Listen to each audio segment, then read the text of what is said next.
spinning it over to get oil pressure. And how about this? They're pushing the motorcraft forward off the starting line before even firing it up. Now, normally, you would go down there when the other cars are launching, you put the starter on, spin the thing over, just make sure you got oil pressure and all the basics are set before you fire it up. But this, quite a surprise, pushing the car back without being able to even make an attempt to fire it up. Hopefully we can get a report from down there on the starting line, find out exactly what happened. For those of you that may be wondering, the run order is set. It's not like if they found an issue, they can say, hey, give us a second, let these other guys go first, and we'll be ready. Bob Tasca is going to miss the prime time run here Friday night under the lights at Sonoma. Joe, what do you got? Yeah, the bracket broke off the motor for the starter. And so Aaron Brooks says that obviously the starter won't go on the engine if the bracket is broken. And he called it a blessing in disguise. Wow. I don't believe I ever heard anybody missing a primetime run call it a blessing in disguise. Yeah, I'd be curious to hear what the blessing in disguise part of that is. Like maybe he saw or found something else on top of it, but that's a tough break. The bracket, of course, that mounts on the front of the blower snout where the starter hooks into is the bracket that Joe's referring to.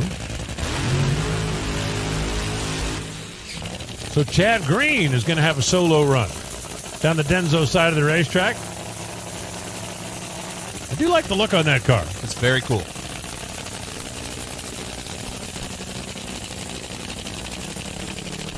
I did find out yesterday how you stop Chad Green in a race car. Make him turn it? Throw the checkered flag. Oh, that's right. Chad Green working, of course, with Dan Wilkerson as the crew chief. This is the team car that runs with Tim Wilkerson. John Force was talking about. I saw Jeff, the starter, walk over there and make sure he understands, that he being Chad, that you are on a solo. Don't be waiting. With the second car to pull in at stage, that's the electronic dashboard being unplugged off the top of the toy box. Once you've got the idle set, no reason to send that thing down the racetrack. The car doesn't need it, so you just unplug it. You do the same thing on most top fuel cars. It's actually mounted right behind the driver's capsule. Folks at Primitive Grind on that race car. Of course, Boxo. Bond code is Chad's company. Folks at Summit. Daniel Wilkerson, one of the bright young minds in NHRA drag racing. Looks like Chad might have leaned on the throttle over there. No, that was just bumping the clutch.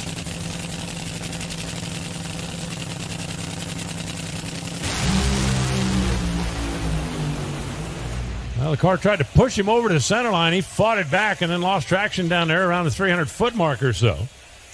Chad Green goes 466 at 173 miles an hour. Now, he had a 398 earlier, so they did have that run to fall back on. But unfortunately, the Primitive Grind guys, Chad Green, unable to take advantage of the primetime conditions. We'll take another look at that one. As I mentioned earlier, we did have a car running at the time, 94 degrees, the track temperature.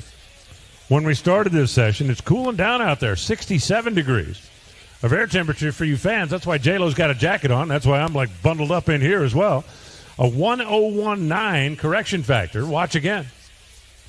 You can see it wash out, try to push the car over towards the center line. He tried to fight it back, and at that point it lost traction. Density altitude right now, less than 1,000 feet, 913 feet density altitude. Water grains at 44.6. Going to be really easy to make a lot of power out there. Question is going to be how much.